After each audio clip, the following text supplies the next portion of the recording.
I just purchased this Ford 2008 Focus SE and noticed a lot of engine vibration throughout most of the RPM range. Doing research, it shows it's typically the passenger side engine mount that's the problem.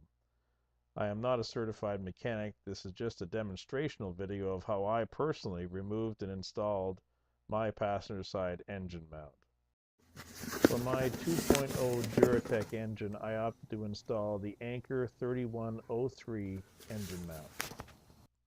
The engine mount is a 3-piece unit with 5 bolts. 2 bolts here, that's the actual mount I'll replace. A 3rd bolt over here, a 4th under this plastic tab down there, and a 5th in this brace that goes against the fender well. The first thing you need to do is remove this coolant reservoir. These 2 bolts here are a 10 millimeter removed with a socket, ratchet, and extension.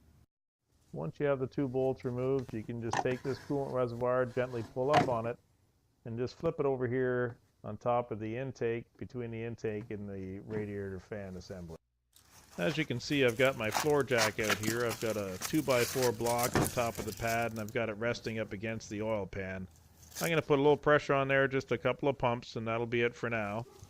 Next thing I want to do is remove 3 out of the 5 bolts that hold this engine mount in. This is a 15 millimeter, as we can see here, deep socket, extension, and ratchet.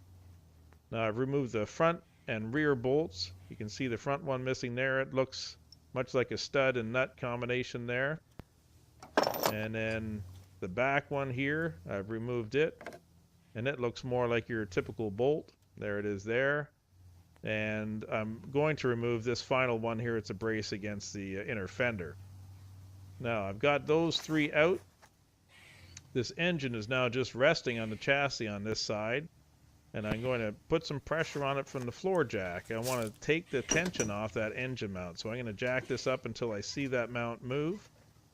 And there it goes. It just shifted for me. I can show you here there's some play in the mount, so it shows there's no tension. Next thing we're going to tackle is the 2 18 millimeter bolts to hold the rest of it on. Okay, now we're going to tackle these 2 remaining bolts. They're, as you can see here, an 18 millimeter.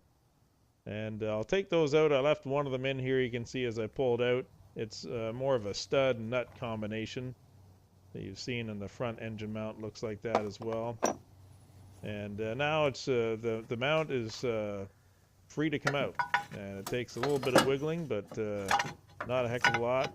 It's just kind of getting it out around that air conditioning line there. If you grab her at the back, you're one-handed, and we'll get her to slide out. You can start to see that this is a 3-piece unit, and you can start to see the different parts, which is the mount in the middle, the A-frame, and at the back you'll see the metal support that goes to the fender liner right there. I've skipped a step or so here, but I wanted to show you the old engine mount, and this is what it looks like. This is just one piece of the 3-piece mount. You've got like an A-frame, you got the fender brace, metal brace, and you've got this part. It shows these 2 pads here show some wear on each side. That means it's been resting up against the other engine mount. That means this one has collapsed and transferring that vibration up into the car. Now you see these metal tabs. On this one, to take out, I've had to bang them out to release it from the A-frame, the aluminum frame, and a new one you have to slip in and then bend those tabs in to fasten it to the A-frame. That takes a little bit of effort. Okay, here is the mount with the new replacement inside of it. So you see an A-frame and you see that black metal brace that goes against the fender. I want to show you that gap there that's between the mount. I've had to bend metal tangs back on that metal bracket and push it backwards right there. These 2 metal tangs have been pushed back in. That gives me room to bend these metal flaps that hold the middle mount part in. I've got to bend those in, and those are tough. You got to bang those with I did it with a brass drift and a hammer. So I'll show you again that gap that I need to create so I could bend that flap down around the mount right there. And now you can see I've put it back together. So there, those metal tabs are back through and folded up, and this is ready to go back in the car. Now it's in the car, and every bolt in here, you can see the 2 18 millimeters. They're going to be the first ones I tighten, but every bolt is loose just to get this started. and get your mount in place. So the first thing I'm going to do there is I'm going to tighten those 18 millimeter mount bolts and get those tightened down first.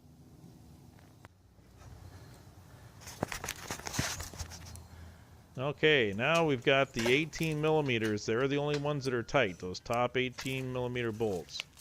So this engine now is still jacked up just a little bit. We're going to remove that pressure from the jack, pull the jack out. And now we're going to go back and tighten those 3 15 millimeter bolts. Rest of the round at the bottom of the mount. There are these two here and the one on the fender liner. And once you've done that, your mount is in and done. So we're going to now just put back our coolant reservoir. That little tab you'll see sliding down is going to just sit over top of the front mount stud down there. And folks, we're getting near the end. All you got to do is the last two 10 millimeter bolts that fasten down this reservoir. And if you got the same results as I did, I've got no vibrations now. The car runs smoothly.